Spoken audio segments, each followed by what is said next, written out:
Now I've had the wood for this project lying around the shop for about a month, and I couldn't remember why I didn't get started sooner. And on the very first step, I realized why. I used all of my dust collection hoses installing this ductwork. So unfortunately, I don't have any way to collect the dust out of my track saw. Keep your eye on the shop vac in the background that I thought I was going to use, because when we start, it's completely clean. And after I get done cutting one sheet of plywood, the shop vac is completely covered in dust. So I've never made cabinets in this shape before. We're just going to kind of wing it. The design though is so simple. All you have to do is cut two different size rectangles. The first size we need is going to be 36 inches long by 18 inches deep, and we're going to need 10 of them. Now, one of the hardest parts about getting started on a project is the layout of the boards you need on the material you have. And this is how we do it. Let's pretend this is your sheet of plywood. And somehow we got to get 5 shelves out of each sheet of plywood. But how do we do it? Now, obviously this doesn't work. Well, that didn't work. This won't do. But we can just turn this one board. So when you're breaking down the plywood, start from the left and measure 37 inches. Just to make life a little easier at the table saw, go ahead and turn those two pieces sideways and measure 20 inches. And that's how you get 5 shelves out of each sheet of plywood. Go to the table saw and cut everything 18 inches wide.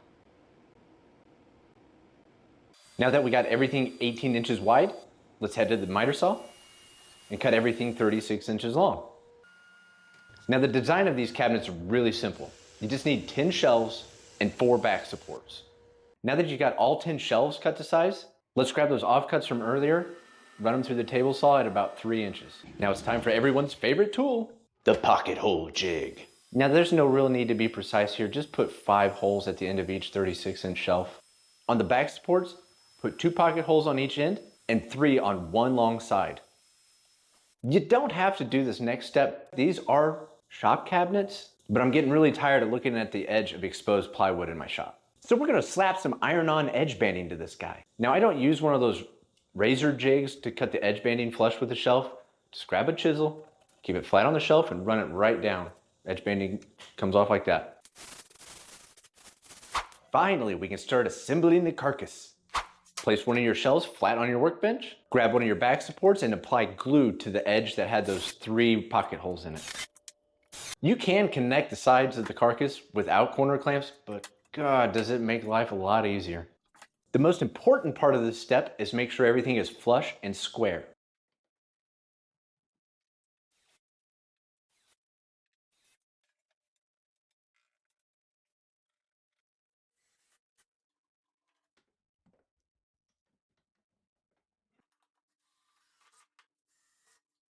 Make sure to go back and install the last pocket screws in the back supports. These keep the cabinet from racking and helps keep everything square while the glue dries.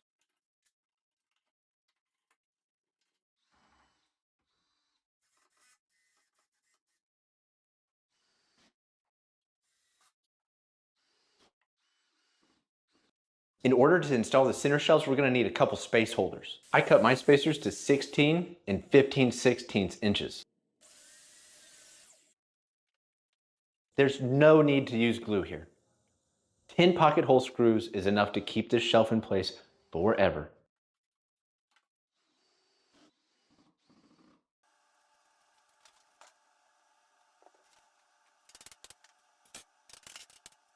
I like to use blue tape to mark studs on the wall. Just keep smacking blue tape all over your wall and you'll have a pretty good idea where to put the mounting screws. Never trust the floor. Use a shim and make sure your cabinets are level.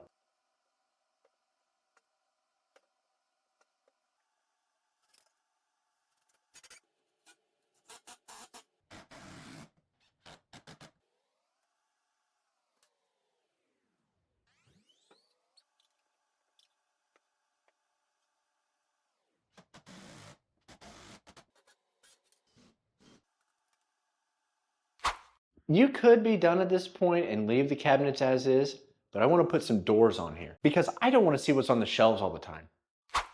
And this is how I do it. Let's start milling some lumber. In this case, I'm going to use the miter saw and the bandsaw for all the rough cuts. Poplar takes paint really well, so we're going to use that for the frame of the doors. After a couple passes through the joiner and the planer, we're ready to go.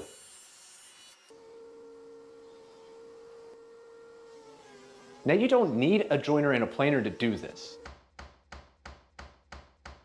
The rails and stiles are 3/4 inches thick by 2 inches wide, so you can run to the big box store and grab the wood of your choice right off the shelf. Now we gotta cut a groove in these boards. To do this, simply mark the center point at the end of one of the boards, go to your table saw and eyeball it. Just get as close to the center as you can. And don't worry, it doesn't have to be perfect, because to get a perfect center cut in the groove, all we're gonna do is run it over the table saw once, flip the board around, and pass it back through.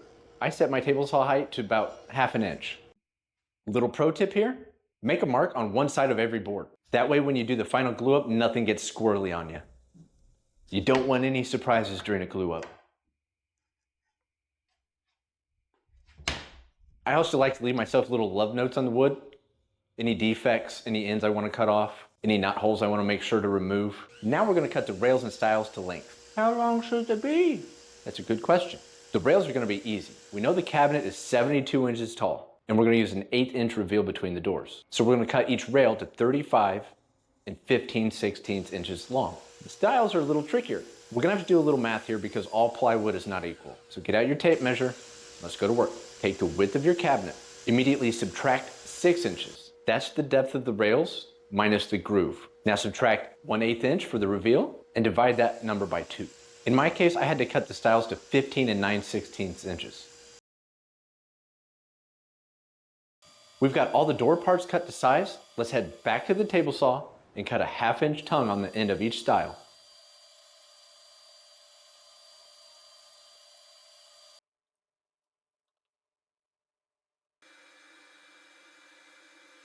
After a little dry fitting, it's time to cut the panels for our doors. Now, anytime I'm making shop cabinets, I like to use high density fiberboard for the panels. It's extremely cheap. I think I got 2 4x8 sheets for like $7 a piece. It takes paint really well, and you never have to worry about wood expansion. Before I glue all these doors together, I'm gonna do one more dry fit just to make sure everything goes smoothly.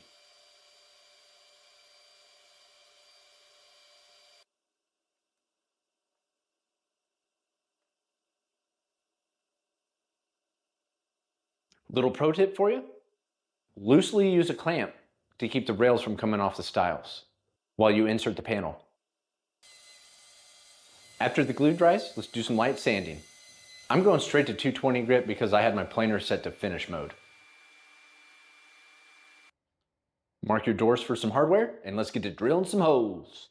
We're going to install some hinges and some door handles. Now that we got the hardware mounted to the door, we can mount the door to the carcass and slap a bow on this bad boy, because it's done. Stick a fork in it.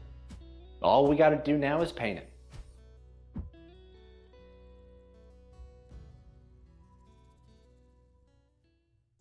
Except for painting, you could probably have this entire project done in one long day. It took me about a week because I kept getting interrupted. I got the flu, my kids got the flu, the camera quit working, the camera started freezing. It was great, good time. This project was not cursed at all. You just watched me make shop cabinets. Why are you still sitting there? Get up and do it yourself.